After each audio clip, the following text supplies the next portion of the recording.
What's up, everybody? I'm back. Okay, so I have Percy Jackson here again because it's good. And I lost our bookmark, sadly, but I did find our page. You can't see it really, but here we are. So if you don't remember last time, we got Earth and the Sky, and they had many children. A lot of them were thrown into, what's it called? Tartarus, like bags of recycling. And then we ended where she said, "Your father is a complete blank space." And then it was, I don't know what she called him, but I have a feeling that's when the first cuss words were invented. And I'm pretty sure that's right where we ended. So anyways, moving on. She explained what had happened. Then she raised her arms and caused the ground to rumble beneath her.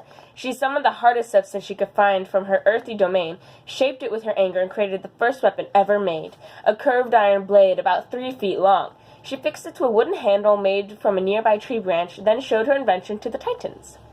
"Behold, my children," she said, "the instrument of my revenge. I will call it a scythe." The Titans muttered among themselves, "What is that for? Why is it curved? How do you spell scythe?" "One of you needs to step up," Gaia cried. "Uranus isn't worthy to be the king of the cosmos. One of you will kill him and take his place." The Titans looked pretty uncomfortable. "So, explain the whole killing thing," said Oceanus.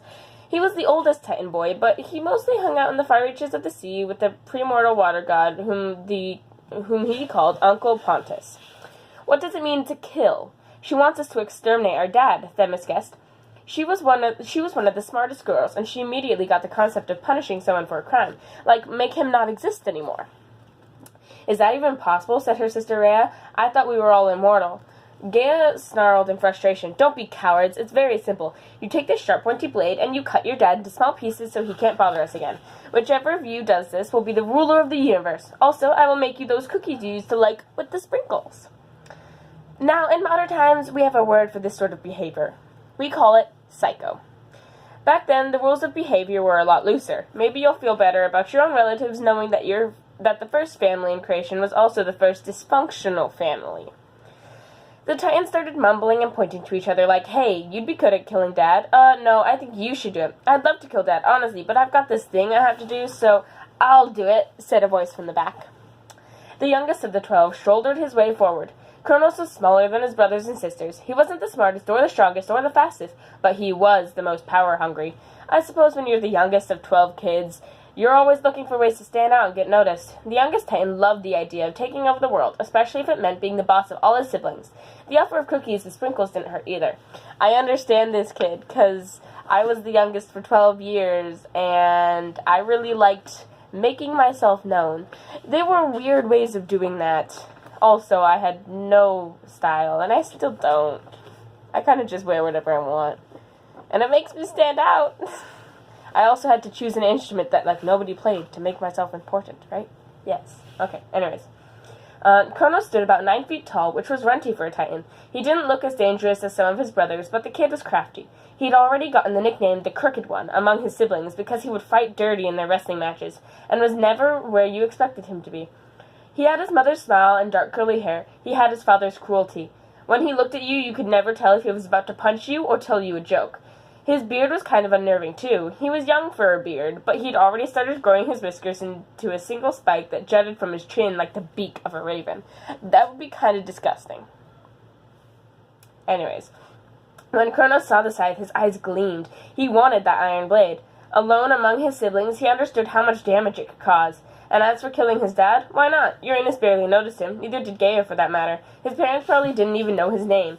Kronos hated being ignored. He was tired of being the smallest and wearing all those stupid Titan hand-me-downs. "I'll do it," he repeated. "I'll chop up Dad." "My favorite son," Gaia cried. "You are awesome. I knew I could count on you. Which one are you again?" "Kronos." He managed to keep a smile. Hey, for a scythe and cookies and a chance to commit murder, Kronos could hide his true feelings.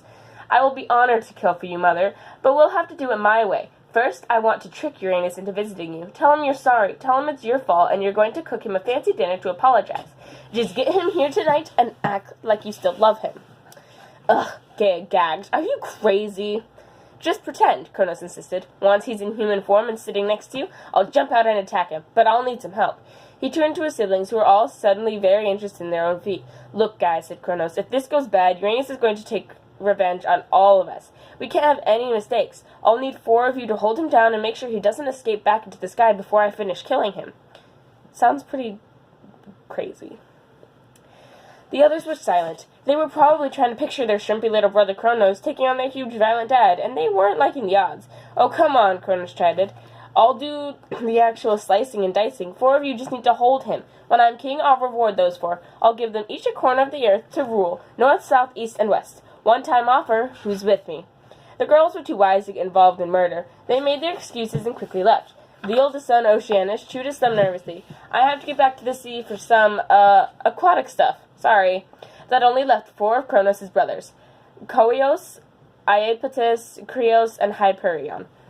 Kronos smiled at them. He took the scythe from Gaia's hands and tested its point, drawing a drop of golden blood from his own finger. "So, 4 volunteers. Nice."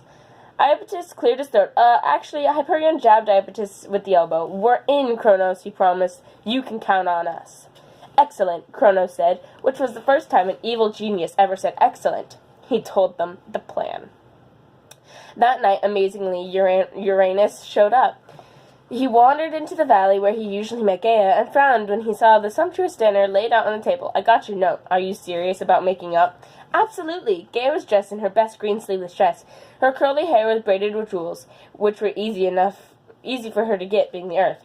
And she smelled of roses and jasmine. She reclined on the sofa in the soft light of the candles and beckoned her husband to come closer. Uranus felt underdressed in his loincloth. He hadn't brushed his hair or anything. His nighttime skin was dark and covered with stars, but that probably didn't count as black tie for a fancy dinner. He was starting to think he should have at least brushed his teeth. Disgusting. That's so gross. Was he suspicious? I don't know. Remember, nobody in the history of the cosmos had been lured into an ambush and chopped to pieces before. He was going to be the first. Lucky guy. Also, he got lonely hanging out in the sky so much. His only company was the stars, the air god Aether, who was in fact a total airhead, and Nyx and Hermera, mother and daughter, who argued with each other every dawn and dusk. So, Uranus's palms felt sweaty. He'd forgotten how beautiful Gaia could be when she wasn't all yelling up in his face. "You're not angry anymore?" "Not at all," Gaia assured him. So many lies. "And you're okay with me wrapping our kids in chains and throwing them into the abyss?" Gaia gritted her teeth and forced a smile. "I'm okay with it." "Good," he grunted, because those little guys were ugly. Gaia patted the couch. "Come, sit with me, my husband." Uranus grinned and lumbered over. As soon as he settled in, Kronos whispered from behind the nearest boulder, "Now." His 4 brothers jumped out from their hiding places. Krios had disguised himself as a bush. Koios had dug a hole for himself and covered it with branches. Hyperion had tucked himself under the couch. It was a large couch. And Iapetus was attempting to look like a tree with his arms out for branches. For some reason, it had worked. Have you ever tried doing that in a game of hide and seek? Because I know I have, and it never worked for me. The 4 brothers grabbed Uranus. Each one took an arm or a leg, and they wrestled their dad to the ground, stretching him out stretching him out spread eagle. Kronos emerged from the shadows, his iron scythe gleaming in the starlight. "Hello, father." "What is the meaning of this?" Uranus bellowed. "Gaia, tell them to release me." "Ha!" Gaia rose from the couch. "You gave our children no mercy, my husband, so you deserve no mercy. Besides, who wears a loincloth to a fancy dinner? I am disgusted." Uranus struggled in vain. "How dare you? I am the lord of the cosmos." "Not anymore." Kronos raised the scythe. "Beware, if you do this, what was your name again?" "Kronos!"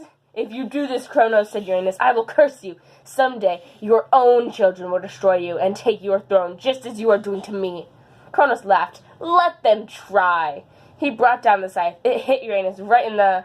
Well, you know what? I can't even say it. If you're a guy, imagine the most painful place you could possibly be hit. Yep, that's the place. Awkward. Kronos chopped and Uranus howled in pain. It was like the most disgusting cheap-budget horror movie you can imagine. Blood was everywhere, except the blood of the gods is golden, and it's called... Ichor or Itcher? Droplets of it splattered over the rocks, and the stuff was so powerful that later on, when no one was looking, creatures arose from the ichor. 3 hissing winged demons called the Furies, the spirits of punishment. They immediately fled into the darkness of Tartarus. Other drops of sky blood fell on the fertile soil, where they eventually turned into wild but gentler creatures called nymphs and satyrs. Most of the blood just splattered everything. Seriously, those stains were never going to come out of Kronos' shirt. Well done, brothers, Kronos grinned ear to ear, his scythe dripping gold. That's kind of creepy. Oh, my children, Gaia said, I am so proud. Cookies and punch for everyone. Before the celebration, Kronos gathered up the remains of his father in the tablecloth. Maybe because he resented his eldest brother Oceanus for not helping with the murder, Kronos toted the stuff to the sea and tossed it in. The blood mixed with the salty water and, well, you'll see what came from that later. Now you're going to ask, okay, so if the sky was killed, why do I look up and still see the sky? Answer, I don't know. My guess is that Kronos killed Uranus' physical form, so the sky god could no longer appear on the earth and claim kingship. They basically exiled him into the air. So he's not dead exactly, but now he can't do anything but be the harmless dome over the world. Anyway, Kronos returned to the valley, and all the Titans had a party. Gaia named Kronos Lord of the Universe. She made him a cool, one-of-a-kind collector's edition, golden crown, and everything. Kronos kept his promise and gave his 4 helpful brothers control over the 4 corners of the earth. Iapetus became the Titan of the West, Hyperion got the East, Koios got the North, and Krios got the South. That night, Kronos lifted his glass of nectar, which was the immortal's favorite drink. He tried for a confident smile, since kings should always look confident, though truthfully, he was already starting to worry about Uranus' curse, that someday Kronos' own children would depose him. In spite of that, he yelled, My siblings, a toast! We have begun a golden age! And if you like lots of lying, stealing, backstabbing, and cannibalism, then read on, because it definitely was a golden age for all of that. That is the end of this chapter. And depending on how long the next chapter is...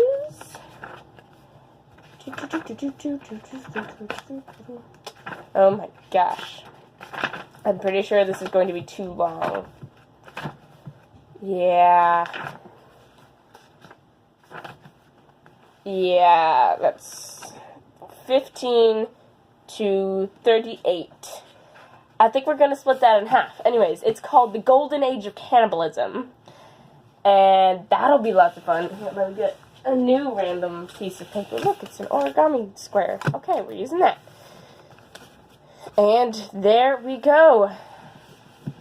1 chapter down, too many to go. Even I haven't finished the book. I've, barely gotten halfway through.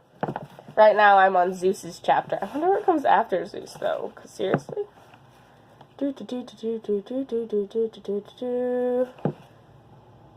Right. The other gods, like Athena or Ares and stuff. Those gods that aren't really the main 6, but do exist. At least I think they're not the main 6, right? Hera,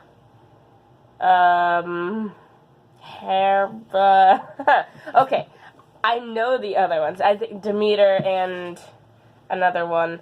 But the others are kind of just children of those gods, I think.